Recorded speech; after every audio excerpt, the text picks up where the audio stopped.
Nous sommes des êtres d'habitude. Vous avez déjà entendu cette phrase-là. Et je faisais le lien entre cette phrase et quelque chose que j'ai lu il n'y a pas longtemps dans un livre, un best-seller que vous connaissez peut-être, qui s'appelle Atomic Habits. Et dans ce livre, il parlait du fait qu'une habitude, enfin plutôt le mot identité, est relié étymologiquement à être répété. Quelque chose qui est répété, c'est-à-dire quelque chose qui est identique, qui est en fait un copier-coller. Voilà, notre fiche d'identité identique, notre photo correspond bien à nous, à notre visage. Et je fais le lien à cette vidéo, j'y pense au moment où je la tourne. Nous sommes des êtres d'habitude, c'est-à-dire que les répétitions, les habitudes contribuent en grande partie à qui nous sommes. C'est-à-dire nous finissons par façonner notre identité, notre être, en lien avec nos actions. Évidemment, ça ne se résume pas qu'à ça, mais ça a un poids énorme. D'où l'intérêt de créer des habitudes qui sont à notre service, qui sont des habitudes saines. Et il y a quelques jours, j'ai reçu un mail, un feedback d'une personne, d'une dame que j'ai accompagnée en coaching, et il était question justement notamment, pas que ça, mais dans le coaching, il était question de créer une nouvelle habitude, et je lui avais conseillé de en fait, prendre une habitude déjà existante, prendre une habitude qui est en fait une habitude récompense, quelque chose qui est source de plaisir, et de venir incorporer la nouvelle habitude entre les deux. Donc, elle m'a fait un feedback en me disant, bah écoute Yannick, j'ai essayé, mais cette technique sandwich, moi, quand il y a trop de pain, j'aime pas ça, donc ça va pas. Et finalement, je jette le trop plein de pain et je garde le jambon.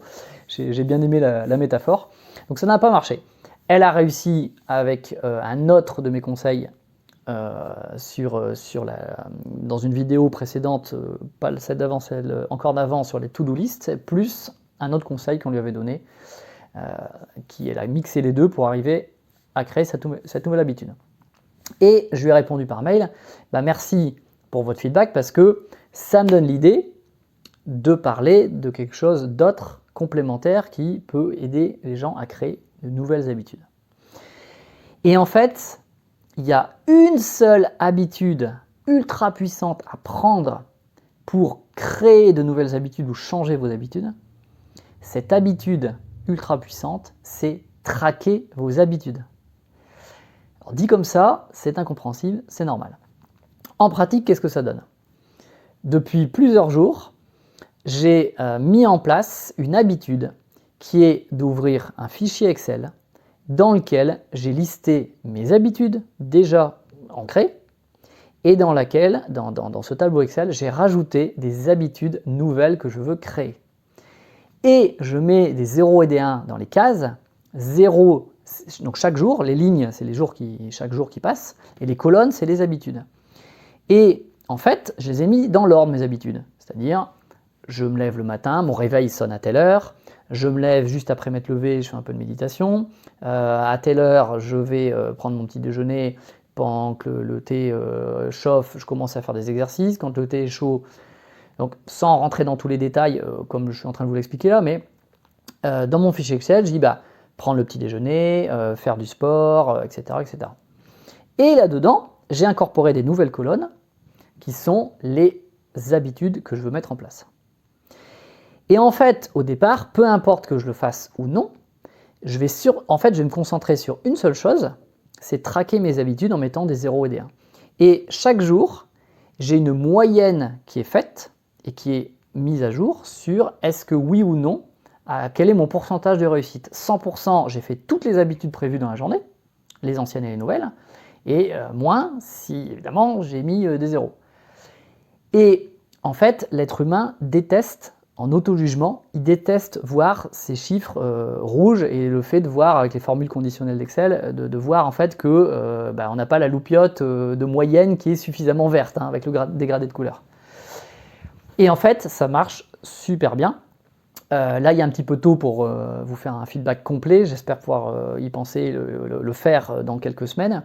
Mais depuis plusieurs jours, j'ai mis en place, en nouvelle habitude, douche froide le matin. J'ai mis en place un nouveau petit déjeuner plus sain. J'ai mis en place des respirations de Wim Hof, Iceman pour ceux qui connaissent. J'ai mis en place justement cette habitude de traquer mes habitudes, sinon ça ne marcherait pas. Une nouvelle façon de gérer mes priorités, les 3 priorités phares du quotidien. Une habitude d'apprentissage et de formation et encore quelques autres. Ça peut paraître beaucoup, je verrai bien ce qui va se passer, mais en tout cas, là depuis plusieurs jours, je m'y tiens, ça fonctionne et je suis vraiment content de moi. En plus, ça améliore aussi mon timing dans ma journée. Donc, traquez vos habitudes, c'est l'habitude numéro 1 à mettre en place pour faciliter la création ou le changement d'habitude. Voilà pour ce partage. Dites-moi comme d'habitude en commentaire si ça vous parle, si vous voulez avoir plus de détails pour échanger là-dessus, discuter en commentaire ou en privé. Et puis mettez des likes évidemment, partagez la vidéo. Si ça vous a plu, ça peut parler à d'autres. Et si vous likez, comme d'habitude, c'est le jeu maintenant, les algorithmes sont contents et ils partagent, il y aura plus de vues. Donc si c'est utile, ça peut être utile à d'autres. Si ça vous est utile, ça peut être utile à d'autres. Passez une excellente journée et bonne création d'habitude. À bientôt.